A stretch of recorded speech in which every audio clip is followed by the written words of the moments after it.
Hello विद्यार्थी मित्रों, ધોરણ 11 સાયન્સ કેમિસ્ટ્રી ચેપ્ટર નંબર 7 સંતુલન ચાલી રહ્યું છે અને આ સંતુલનમાં આજના લેક્ચરની આપણે શરૂઆત કરીશું ઉદાહરણ નંબર એટલે કોયડો નંબર 7.24 થી શરૂઆત કરીશું। એમાં ડેટા જુઓ શું આપેલો છે કે 0.10 મોલર NH3 દ્રાવણની pH ગણો, એટલે આ તમને એક દાખલો આપેલો છે અને પછી એવું કીધું છે કે આ જે દ્રાવણ છે એમાં જો આ 50 ml દ્રાવણમાં 25 ml 0.10 મોલર HCl ઉમેરવામાં આવે તો એના પછી મળતી pH ગણો। એટલે પહેલા તો એમોનિયાનું જે 0.10 મોલર દ્રાવણ છે એની pH ગણી લેવાની છે, પછી એ જે 0.10 મોલર એમોનિયાનું દ્રાવણ છે એનું કેટલું કદ લેવાનું છે 50 ml, એ 50 ml ની અંદર HCl ના 25 ml ઉમેરવાના છે અને એના પછી જે નવું દ્રાવણ બને એ નવા દ્રાવણની શું શોધવાની છે pH શોધવાની છે। તો તમે જો ધ્યાન આપો તો તમને ખબર પડશે કે આ કુલ મળીને બે દાખલા છે, એટલે આને આપણે બે ભાગમાં જ સોલ્વ કરીશું તો જ તમને વધારે સમજ પડશે। આ એવું ઉદાહરણ છે જે ચેપ્ટર 7ના બધા જ ઉદાહરણોની અંદર આ જે છે સૌથી વધારે સ્ટુડન્ટને ખબર નથી પડતું, બરાબર, કેમ કે અંદર એવી રીતે લખીને આપેલું છે કે સ્ટુડન્ટ જે છે એને તોડી જ નથી શકતા, એને સમજી જ નથી શકતા અને પછી આને કેટલાક સ્ટુડન્ટ જે છે એ સ્કીપ કરી દે છે।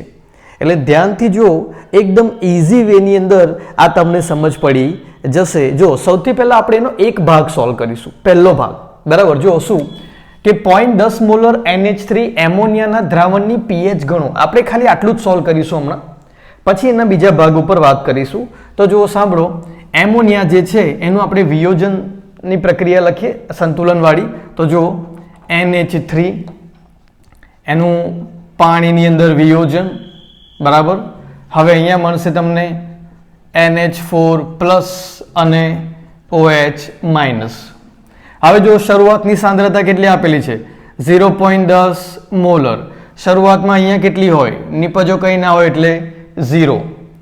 હવે સંતુલન સમયે માનો કે એમોનિયાની જે સાંદ્રતા જે છે એમાં x જેટલો ઘટાડો થયો, તો આ બાજુ વધારો કેટલો થવાનો, x જેટલો જ વધારો થવાનો। હવે સંતુલન સમયની અહીંયા લખવાનું સંતુલન સમયે જે સાંદ્રતા છે તે આ પ્રમાણે છે। હવે સંતુલન સમયે તમને આ પ્રમાણે સાંદ્રતા મળે તો તમે આના ઉપરથી સંતુલન અચળાંક પણ ગણી શકો, બરાબર।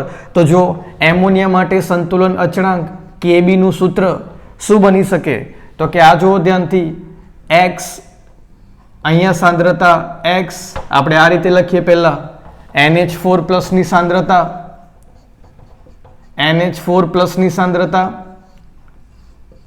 OH માઇનસની સાંદ્રતા, નીચે આવશે એમોનિયાની સાંદ્રતા। તો જો શું લખાય, x અને x એની નીચે એમોનિયાની સાંદ્રતા સંતુલન સમયે કેટલી 0.10 માઇનસ x Kb, જો આ એમોનિયાનો વિયોજન અચળાંક કેટલો આપેલો છે 1.77 10⁻⁵, તો અહીંયા આપણે વેલ્યુ લખીશું 1.77 into 10⁻⁵। હવે ધ્યાનથી જુઓ તમે, આ જગ્યા પર થોડું લોજિક લગાવવાનું છે કે શરૂઆતમાં જ 0.10 છે, બહુ ઓછી, બરાબર, આપણે એને 0.1 કહી શકીએ શરૂઆતમાં જ, તો પછી એનો ઘટાડો કેટલો નાનો હશે, એમાંથી થોડું જે વિયોજન પામ્યું હશે એ સાંદ્રતા કેટલી નાની હશે, એટલે આ 0.10 ની સરખામણીમાં તો આ x ઘણું નાનું હશે, એટલે આ જે પદ જે છે એમાં x જે છે એને શું કરી શકાય, આપણે અવગણી શકીએ। તો હવે આ શું આવશે 1.77 into 10⁻⁵ બરાબર x² ઉપર અને નીચે આવશે ખાલી 0.10, અને આમાં તમે શું કરશો, x ને સૂત્રનો કરતા બનાવશો, એટલે પહેલા આ બંનેનો ગુણાકાર કરવાનો, પછી વર્ગમૂળ લેવાનું, તો તમને x ની 1.33 into 10⁻³ જેટલી શું મળશે, સાંદ્રતા મળશે।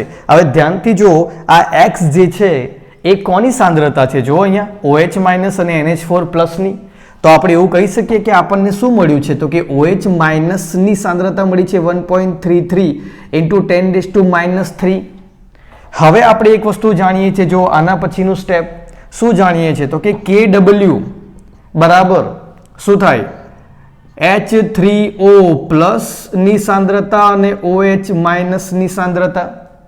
આપણે અહીંયા H3O પ્લસ ના લખવું હોય તો શું લખી શકીએ, H પ્લસ ની સાંદ્રતા લખી શકીએ.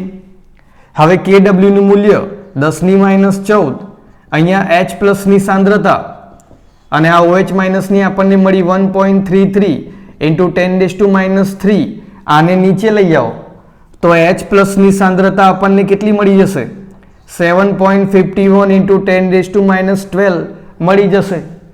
H પ્લસ ની સાંદ્રતા મળી ગઈ તો એના પછીનું સ્ટેપ શું આવે, pH શોધવી હોય તો -log H પ્લસ ની સાંદ્રતા.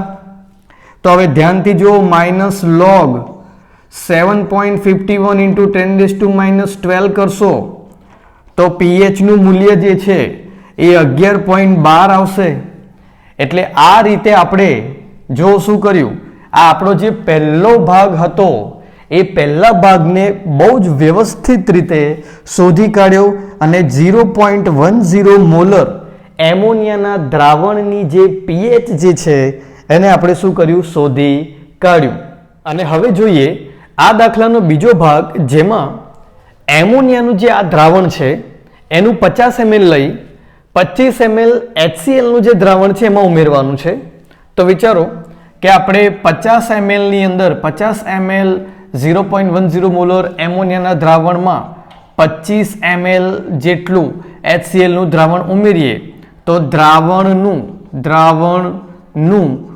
કુલ કદ જે છે એ કેટલું થઈ જશે, 75 ml 75 ml થઈ જશે.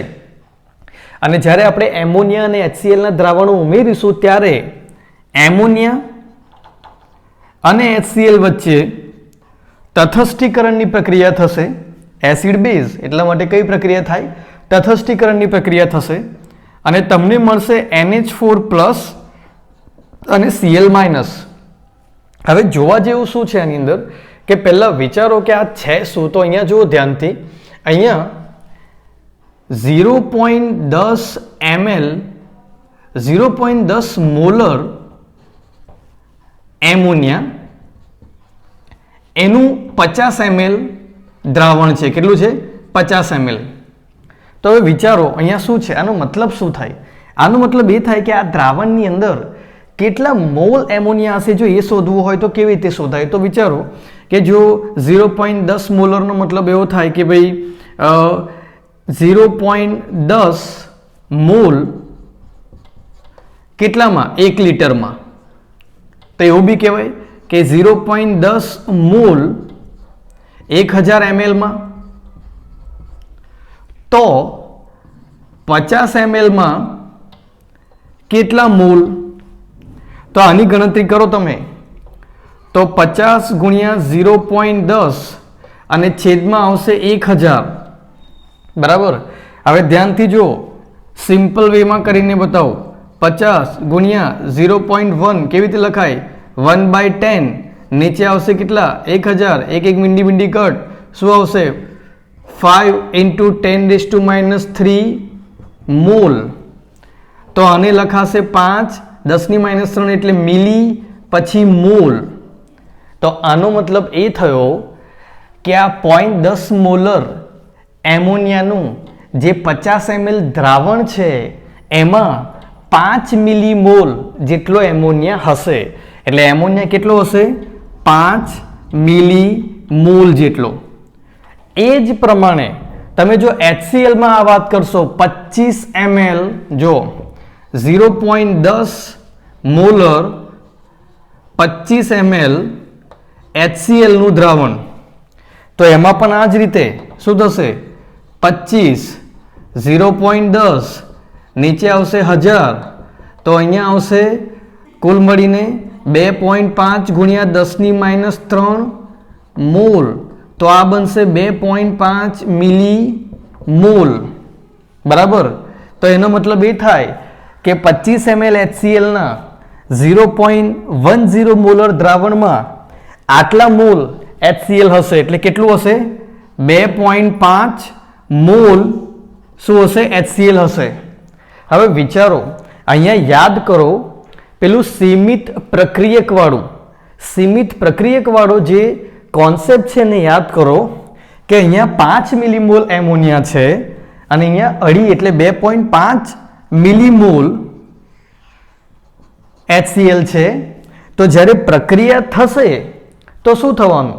પ્રક્રિયામાં 2.5 મિલીમોલ એમોનિયા 2.5 મિલીમોલ HCl સાથે પ્રક્રિયા કરશે અને સામે જે છે એ તમને 2.5 મિલીમોલ NH4+ અને 2.5 મિલીમોલ Cl- આપી દેશે. એ ક્યારે?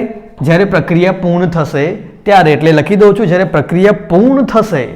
જો આ શરૂઆતમાં અહીંયા શું છે? 0 0 અને આ પ્રક્રિયા જ્યારે પૂર્ણ થશે ત્યારે અહીંયા જો શું થઈ જશે? 0, અહીંયા 2.5, અહીંયા 2.5 અને અહીંયાથી 2.5 વપરાઈ જશે, વધશે આ જગ્યા પર 2.5 મિલીમોલ. આ પ્રમાણે આ તટસ્થીકરણની પ્રક્રિયા થશે. હવે વિચારો, આને પહેલા નોટ્સ બનાવી લેજો કે પછી સ્ક્રીનશોટ કરી લેજો. અને હવે વિચારો કે શું થયું છે.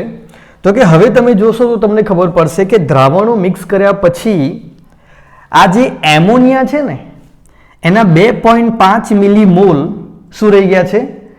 એવા ને એવા દ્રાવણની અંદર રહી ગયા છે. તટસ્થીકરણ થયા વગર બાકી રહી ગયા છે. તો આ જે 2.5 મિલીમોલ એમોનિયા જે છે એની કેવી પ્રક્રિયા થશે? તો કે દ્રાવણની અંદરના પાણીના અણુ સાથે આ 2.5 મિલીમોલ એમોનિયા જે છે એ જો તમને આ પ્રમાણેની પ્રક્રિયા આપશે, NH3 + H2O, અહીંયા તમને જોજો મળશે તમને NH4+ અને OH-. એમાં શરૂઆતના મોલ કેટલા હશે? 2.5 મિલીમોલ. હવે આપણે એક કામ કરીએ, 2.5 મિલીમોલ જે છે એને મોલર સાંદ્રતામાં ફેરવી દઈએ તો એ કેટલું ગણાશે? જો અહીં લખું છું 2.5 મિલીમોલ. એને મોલર સાંદ્રતા એટલે મોલારિટીમાં શું કહેવાય એ તમને સમજાવું છું. જો આને આપણે આ રીતે ચેક કરીશું. આ લખી દેજો, સ્ક્રીનશોટ લઈ લેજો. આને હું સાફ કરી રહ્યો છું. હવે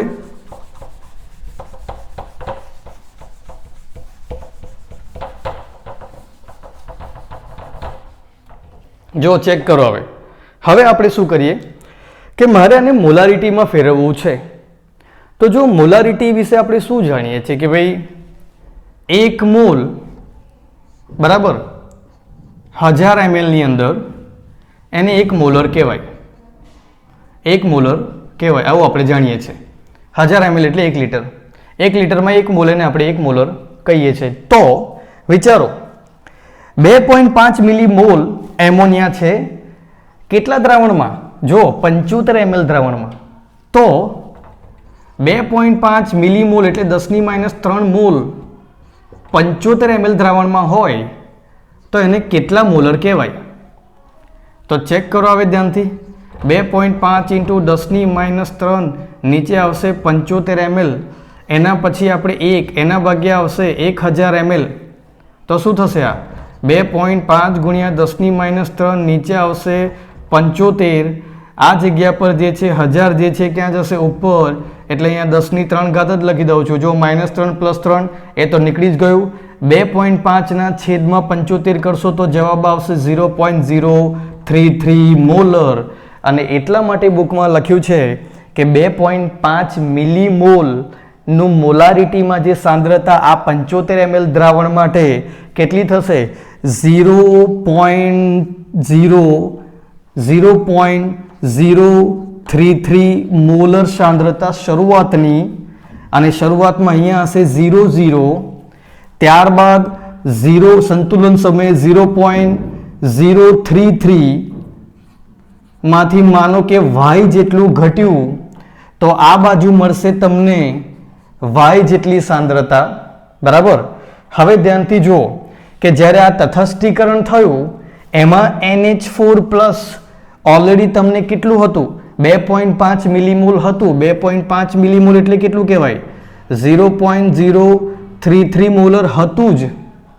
અને એના પછી જે પેલો તટસ્થીકરણ થયા વગરનો જે એમોનિયા છે એમાં કેટલું મળ્યું પછી વાય. હવે આ વાય જે છે એના માટે હજુ ગણતરી કરવાની, આ શોધવાનું, પછી આ બંનેને ઉમેરશો એટલે NH4 ની કુલ સાંદ્રતા મળશે. એ હવે કરી રહ્યો છું. જો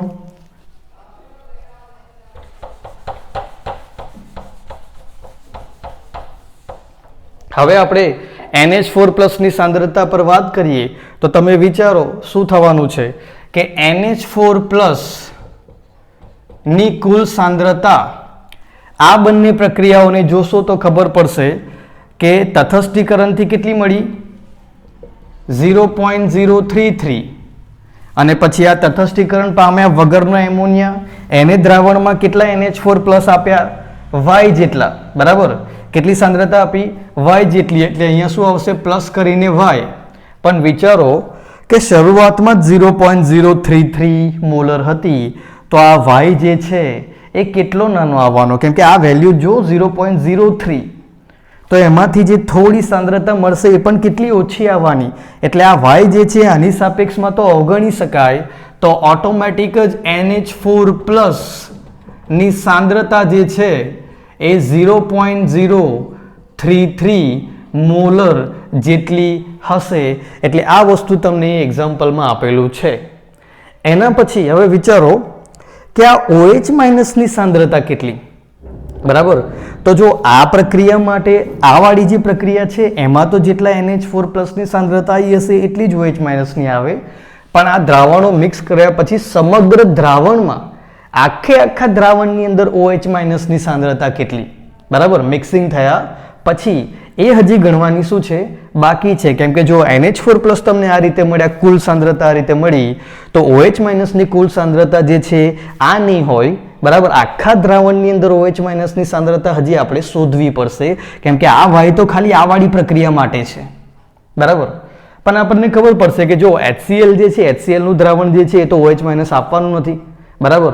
તો OH- આવવાના ક્યાંથી? એમોનિયાથી જ આવવાના છે, બરાબર. એટલે આપણે એમોનિયાની પ્રક્રિયાનો ઉપયોગ કરી શકીએ OH- શોધવા માટે, અને એના માટે આપણે એમોનિયાના સંતુલન અચળાંકનો ઉપયોગ કરી શકીએ. જો આ પ્રક્રિયા માટે હવે આપણે સંતુલન અચળાંકનું સમીકરણ લગાડીએ. Kb બરાબર, અહીંયા OH- ની સાંદ્રતા કેટલી છે? જો Kb બરાબર હું આવું લખી શકું, NH4+ ની સાંદ્રતા, OH- ની સાંદ્રતા, નીચે આવશે NH3 ની સાંદ્રતા.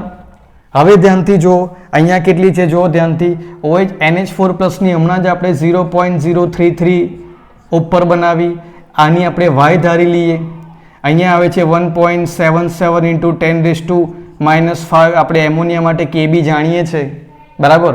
અને NH3 ની સાંદ્રતા 0.033, કેમ કે અહીંયા આગળ જો 0.033 આ બંને કેન્સલ, તો y બરાબર OH- ની સાંદ્રતા બરાબર 1.77 × 10⁻⁵ આવશે. આ દ્રાવણો મિક્સ કર્યા પછી જે આખું દ્રાવણ બન્યું એની અંદર આટલી મળશે. અને એકવાર આ OH- ની સાંદ્રતા મળી જાય એના પછી તો સ્ટેપમાં કંઈ છે જ નહીં. આના પછી તમે KW નો કોન્સેપ્ટ વાપરશો તો તમને મળી જશે H+, અને H+ પછી pH માટે -log H+ કરશો એટલે તમને pH મળી જશે. અને એના પછીના સ્ટેપમાં તમે જોશો તો pH નો જવાબ 9 પોઈન્ટ સમથિંગ આવેલો છે. હવે જો ક્લિયર ખબર પડે છે કે પહેલા જ્યારે આ દાખલો ગણ્યો ત્યારે 11.12 આવી હતી pH, પણ પછી આ એસિડ ઉમેરી દીધું ને તો pHમાં શું થયો? જો ઘટાડો થયો. એટલે આ દાખલો જે છે એ એવો દાખલો છે જે તમને બધા જ કન્સેપ્ટ યાદ કરાવી દે છે. આની અંદર જોશો તો આપણે પેલો લિમિટિંગ રિએજન્ટ એટલે સીમિત પ્રક્રિયક વાળું યાદ કર્યું. પછી આની અંદર આપણે મોલારિટી એનો કોન્સેપ્ટ પણ આવી ગયો. પછી આની અંદર તમે જોશો તો તમને તટસ્થીકરણ પ્રક્રિયાઓ વિશેનો પણ ખ્યાલ મળ્યો. એટલે આ જે 7.24 નંબરનું જે ઉદાહરણ જે છે એ આખા 7 નંબરના ચેપ્ટરનું સૌથી બેસ્ટ ઉદાહરણ છે. અને આની કેલ્ક્યુલેશન જે છે એ પણ ખૂબ સરસ છે. હવે આ જ બધી વસ્તુઓ છે જેની એક ડિટેલ હું એપ્લિકેશનના આપણા માસ્ટર કેમિસ્ટ્રી કોર્સની અંદર આપી રહ્યો છું. જે વિડીયોઝ આવી રહ્યા છે કોર્સની અંદર, એ કોર્સમાં આટલી મહેનત થઈ રહી છે, આ ડિટેલેશન પર કામ થઈ રહ્યું છે. એટલે જે પણ સ્ટુડન્ટ મને યુટ્યુબ પર કમેન્ટ કરી રહ્યા છે અને મારી સાથે વાત કરી રહ્યા છે કે સર એ કોર્સ જે છે એમાં અમે એપ્લિકેશન ડાઉનલોડ કરી લીધી છે, ડાઉનલોડ કરી અને પછી જ્યારે અમે એ કોન્ટેન્ટ ઓપન કરીએ છીએ ત્યારે અમુક વિડીયો લોક છે, એ ફ્રી કન્ટેન્ટમાં નથી. તો જો સાંભળો, એક જનરલ બધાને યુટ્યુબ ચેનલના જેટલા પણ મારા સ્ટુડન્ટ છે એ બધાને જનરલી કહું કે જો તમને યાદ હોય તો કોરોના પીરિયડ જ્યારે ચાલતો હતો તે વખતે મેં અનાઉન્સમેન્ટ કરી હતી કે જ્યાં સુધી આ કોરોનાની પ્રોબ્લેમ રહેશે ત્યાં સુધી હું યુટ્યુબ ચેનલ પર ચેપ્ટર બાય ચેપ્ટર ચલાવતો જ રહીશ. બરાબર. હવે માર્ચ મહિનાથી શરૂ કરીને, હવે આપણી ચેનલ ચાલુ થઈ હતી જૂન મહિનામાં, તો ત્યાંથી શરૂ કરીને આપણે ડિસેમ્બર મહિનાની 25 તારીખ સુધી જે છે એ કોરોનાની વધારે ઇફેક્ટ રહી. બધાના ઉદ્યોગો અને ધંધા અને બધું બંધ હતું, ઇન્કમના પ્રોબ્લેમ હતા, ઘણી બધી ફાઇનાન્શિયલ તકલીફો હતી. એના કારણે આપણે એક સેવા તરીકે એ ફ્રી એ કોન્ટેન્ટ જે છે એ ચલાવ્યો હતો. પણ આપણે 1 જાન્યુઆરી 2021ની વાત કરીએ તો એના પછી તો આપણા જે પ્રાઇમ મિનિસ્ટર જે છે એમને બધા બિઝનેસીસ અલાઉ કરી દીધા છે. ટ્યુશન ક્લાસીસ ઓપન થઈ ગયા છે, સ્કૂલો ઓપન થઈ ગઈ છે, બધું ઓપન થઈ ગયું છે. તો હવે જો ટીચર જે વર્ગ જે છે એ પણ પોતાનું કામ ચાલુ કરશે જ. બરાબર. એટલે એ પ્રમાણે હવે એ જે કોન્ટેન્ટ જે છે એ કોરોનાવાળો પીરિયડ કમ્પ્લીટ થઈ ગયો. હવે તમે પણ સ્કૂલ ચાલુ થઈ ગયા છો, અમે પણ અમારા કામ પર લાગી ગયા છે. એટલે એ કોર્સ જે છે એમાં જે ફીસ છે એ 1500 રૂપિયા છે, એ બી 2 વર્ષની. બરાબર. ભાગાકાર જો સારો હોય તમારો તો તમને અંદાજ આવશે કે એક દિવસના એ 2 રૂપિયા છે. બરાબર. એટલે હવે એની ફીઝને લઈને મહેરબાની કરીને કોઈ સ્ટુડન્ટ જે છે એ મને કામ વગરની નકામી કમેન્ટ્સ જે છે યુટ્યુબ પર ના કરો. એનું રીઝન છે કે ટીચર્સે પણ પોતાનું કામ કરવાનું હોય છે. હવે લોજિક તમારે દોડાવવાનું છે કે રાકેશ સર પાસે અમે આજે શીખી રહ્યા છે, બરાબર, એ વસ્તુ અમારે એમની પાસે શીખવું છે કે નથી શીખવું. જો શીખવું છે તો તમને પેલા 1500 જે છે એ પહાડ જેવા ના લાગવા જોઈએ, અને જો ના શીખવું હોય તો એ તો તમારી ચોઈસ છે. કેટલાક સ્ટુડન્ટને કેવું છે કે યુટ્યુબ પર ડાયરેક્ટ મને કમેન્ટ એવી જ આવે છે ડાયરેક્ટ કે સર મને ફ્રી આપો, મને ફ્રી આપો, ફ્રી આપો. પણ હવે ફ્રીમાં એક એ વસ્તુ છે કે રાકેશ સર જે છે, બરાબર, એમને કોરોના પીરિયડમાં સ્ટુડન્ટને જેટલી મદદ થતી હતી એટલી મદદ તો કરી. હવે એના પછી મારે પણ તો કામ કરવાનું હોય છે, બરાબર. અને તમારા બધાનું થિંકિંગ કરીને એ કોર્સની ફીઝ એટલી બધી ઓછી રાખવામાં આવી છે કે મને 2-3 જણાએ જે મારા ગ્રુપમાં છે એમને તો કોલ કરીને એવું કહ્યું છે કે 11-12 સાયન્સનું 2 વર્ષનું કેમિસ્ટ્રી જે છે એ તું 1500 રૂપિયામાં કેવી રીતે ભણાવી શકે. તો એ બધાને મેં જવાબ આપ્યો હતો કે એવા પણ છોકરાઓ છે જેમની ફાઇનાન્શિયલ કન્ડિશન પ્રોબ્લેમમાં છે અને ઓછી ઇન્કમ છે, તો એ લોકો માટે મેં આ કામ રાખ્યું છે જેથી એક નોર્મલ અમાઉન્ટ રહે અને છોકરાઓને પણ એનો ફાયદો મળે. એટલે જેટલા પણ છોકરાઓ જે છે યુટ્યુબ પર મારી સાથે ડિસ્કસ કરે છે એ બધા માટે જ આ એક કોમન જવાબ છે, બરાબર, કે આ છે આટલી મહેનત ચાલી રહી છે તમારા માટે. 11-12 સાયન્સના કન્સેપ્ચ્યુઅલ સ્ટડીની જો તમને ચિંતા હોય, પ્લસ મેડિકલ અને એન્જિનિયરિંગના તમારા કરિયરની ચિંતા હોય, તો એક બાજુ તમારું એ મેડિકલ ને એન્જિનિયરિંગનું કરિયર અને બીજી બાજુ 1500 રૂપિયા, આ બંનેને કમ્પેર કરીને જોજો તો તમને તમારી જાતે જ એ લોજિક ક્લિયર થઈ જશે. એથી વધારે આગળ જે છે મારે કોઈ ડિસ્કસ કરવું નથી. પણ કામ વગર રિક્વાયર ના હોય તો એવો પોતાનો પણ સમય ના બગાડશો કમેન્ટ્સ કરીને, અને મારો પણ ના બગાડશો. કેમ કે જે છોકરાઓ કોર્સમાં જોડાયા છે એ તો મારી સાથે રોજ ચેટ પર પણ વાત કરી રહ્યા છે, હોમવર્ક મોકલી રહ્યા છે, એમને આ બધા વિડીયોઝનો બેનિફિટ પણ થઈ રહ્યો છે, અને એમને હું એવું પ્રોમિસ કરી ચૂક્યો છું કે હું તમારી સાથે બે વર્ષ સુધી રહીશ. બે વર્ષ સુધી તમારી નીટની એક્ઝામ કે JEEની એક્ઝામ આવતા સુધી હું એપ્લિકેશન ઉપર તમારી સાથે જોડાયેલો રહીશ. હવે એમને પસંદ છે મારા ગાઈડન્સની નીચે ભણવાનું, તો એ મારી સાથે ભણી રહ્યા છે. જેમને ના પસંદ હોય, કાં તો જેમને એવું હોય કે ના સર હું તો યુટ્યુબમાં ખૂબ સારો સર્ચ કરનારો છું, હું શોધી કાઢીશ ફ્રી, તો એમના માટે પણ છૂટ છે, તમે ફ્રી શોધી શકો છો, કોઈ પ્રોબ્લેમ છે નહીં. બટ મહેરબાની કરીને અનવોન્ટેડ કમેન્ટ્સ કરીને ખોટું તમારું જે ચેટ છે તે અને મારી જે ચેટ જે છે એને ભરશો નહીં. એક ક્લિયર હતું કે એ મારી મદદ હતી બધા છોકરાઓને કોરોના ટાઈમની અંદર, અને એ મેં ખૂબ સારી રીતે કરી. હવે હું મારા કામ પર પાછો આવી ગયો છું, એટલે હું ઓનેસ્ટલી મારું કામ કરી રહ્યો છું.